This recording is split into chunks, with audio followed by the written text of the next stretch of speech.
Climate change. We just had COP28 in Dubai, where world leaders said they would commit to the phase out of fossil fuel, the first of its kind, the first such commitment in history.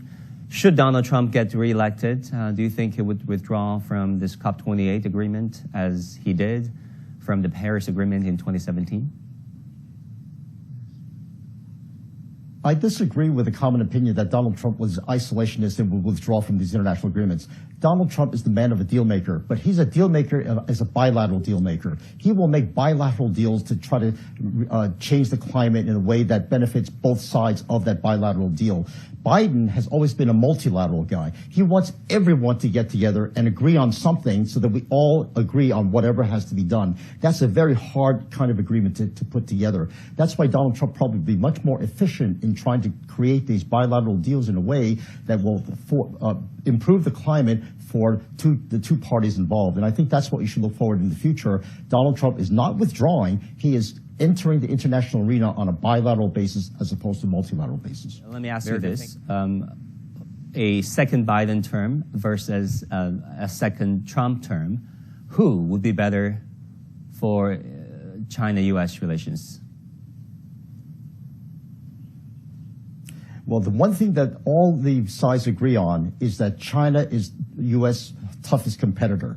And I think Donald Trump and President Biden have shown that their policies have not been all that friendly toward reshoring and reestablishing a lot of the supply chains with China. So I think with either administration, you're going to find that they will both be very tough as putting up barriers to trade with China. Now, one thing different about Trump versus Biden is that Trump is the tariff man. And he says he loves to have tariffs, and I suspect that the China tariffs will be not only there, but will be increased. But one thing Donald Trump is absolutely sure about also is he likes financial markets. And I think financial flows between China and the U.S. might be more possible with Trump because investments are the one thing that he understands.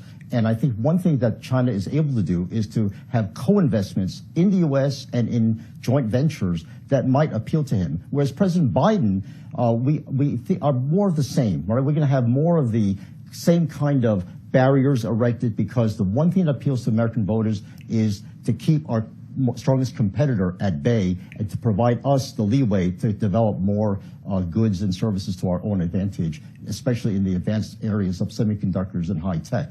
So I think both will be difficult to deal with China, but I think in terms of investment opportunities and the ability to make deals, Donald Trump might represent a better opportunity for China. Freedom around the world. And Biden has been trying very hard to fix alliances in Asia Pacific, across the Atlantic, and finding new partners and consolidating those alliances. And fair to say, looking at it from a outsider's perspective, I don't like it, but let's be fair, he's been trying to fix those alliances the way Donald Trump could not. Well, actually, from the American perspective, Donald Trump was the one who asked our allies abroad to pay their fair share. And I think that caught on a lot of Americans and said, gee, why aren't they paying their fair share? Why is defense spending in Europe so much smaller as a share of GDP than it should be? And are they just benefiting from the nuclear umbrella the U.S. provides? So in that sense, Donald Trump really wanted the world to participate fully in their partnership, and that appealed to the American voters. President Biden has people perceive him as somehow doing a patch job where he is trying to fix the holes that are left, but people don't give him credit for a lot of the holes that he has tried to fix.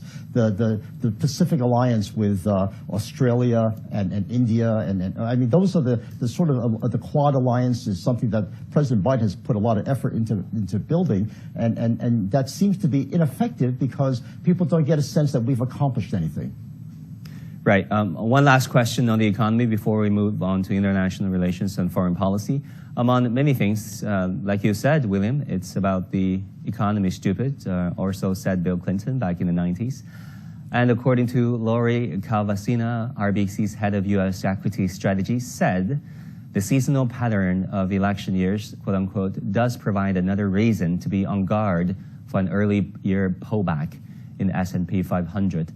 Can you help us understand how does the election further impact the economy potentially? William Lee? Well, the election itself has that seasonal effect. Yes, the seasonal effect of the election is that the stock market may start to wobble a bit, but then start to come back as soon as the people realize what kind of policies are being put in place. But this time it may be different because the kind of policies that have been put in place, either Republican or Democrat, will mean more government spending. And right now the government share of GDP is 5%. It's projected over the next 10 years to double to over 10%. The debt burden is rising. And so people really have the sense that government is interfering too much in their lives. The biggest block, fastest growing block of voters are Hispanics and Asians, second generation and first generation immigrants who are trying to establish businesses. And they're seeing that democratic regulations are interfering with their ability to do business. And so there's a fondness of the American dream being associated with capitalism that Trump was able to bring in during his regime.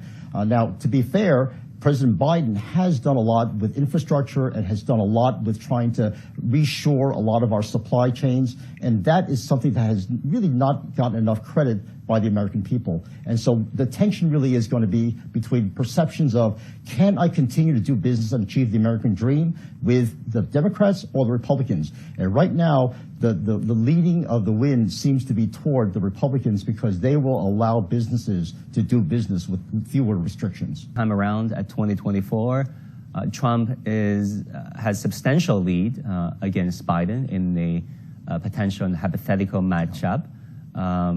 How much can we trust the polls this time around, as we know that they fluctuates in the run-up to November? The one thing that Bill Clinton reminded us all was, it's the economy, stupid. It's how people feel about the economy. And I think right now people are very discontent with the economy and the way President Biden has handled things. And people have fond memories of how the U.S. economy seemed to be doing so well under President Trump. So in that sense, the momentum is behind Trump in terms of the economy. The one thing that will allow President Biden to overtake those feelings would be the social issues, abortion, and a lot of the left-leaning politics that President Biden represents. So now we really have a clash of, and it's something that illustrates the divisions in the United States, which is that the left and the right are being more and more polarized, and the key question is, as you pull on each other, where will the middle be?